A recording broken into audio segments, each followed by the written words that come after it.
Emma was a woman who never cared for luxury labels or designer heels.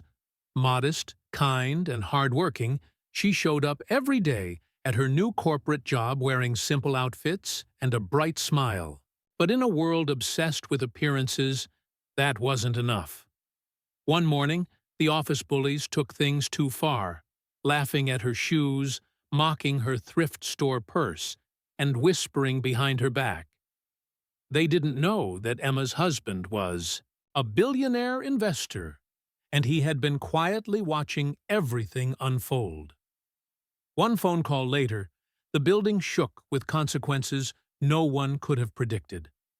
Emma had never believed in hard work. After years of raising her younger siblings and putting herself through night classes, she finally landed a job at a prestigious marketing firm. It wasn't glamorous, but it was a stepping stone, a chance to finally make her dreams real. Wait a second. Tell us where you're watching from in the comments, and don't forget to subscribe for more powerful stories like this. From the start, though, Emma noticed the difference.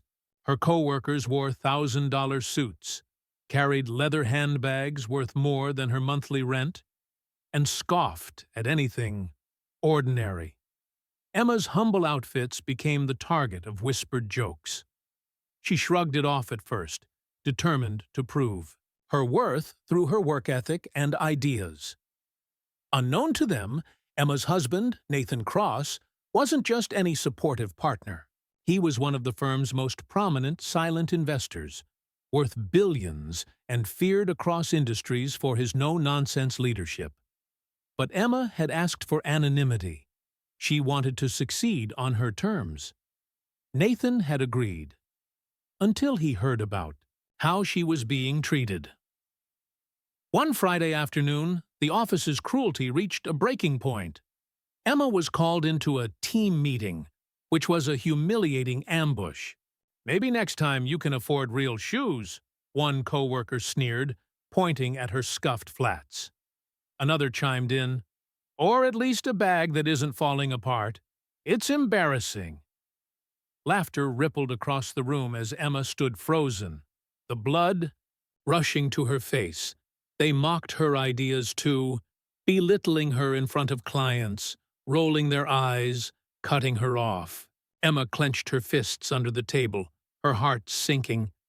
She didn't know Nathan was sitting just outside in the waiting area, having arrived early to surprise her with lunch.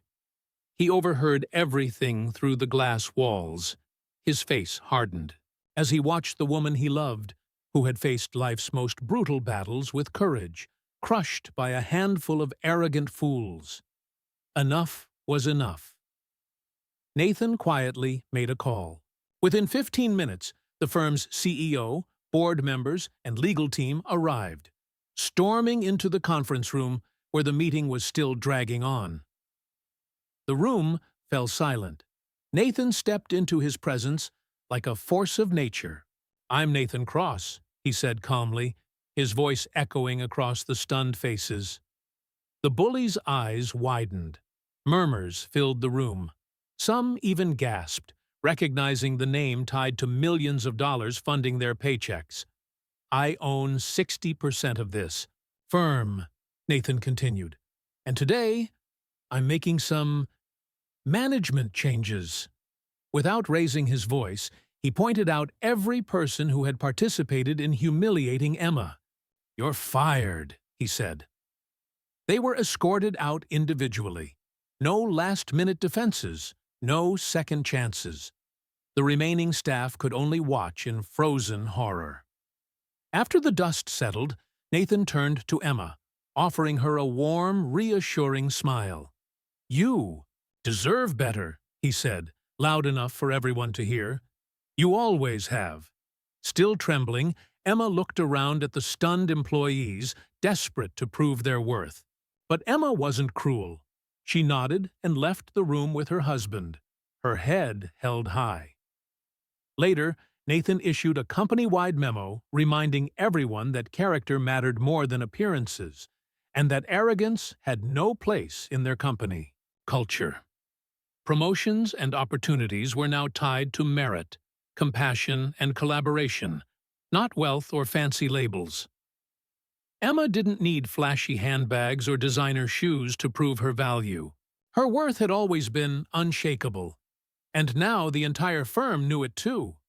Sometimes, the wealthiest treasures are wrapped in the most straightforward packages. If you enjoyed this story and thought it provoking, don't forget to like, share, and subscribe for more powerful narratives. Let us know your thoughts in the comments. What would you have done in this situation? Your support helps bring more eye-opening stories to life. Take care.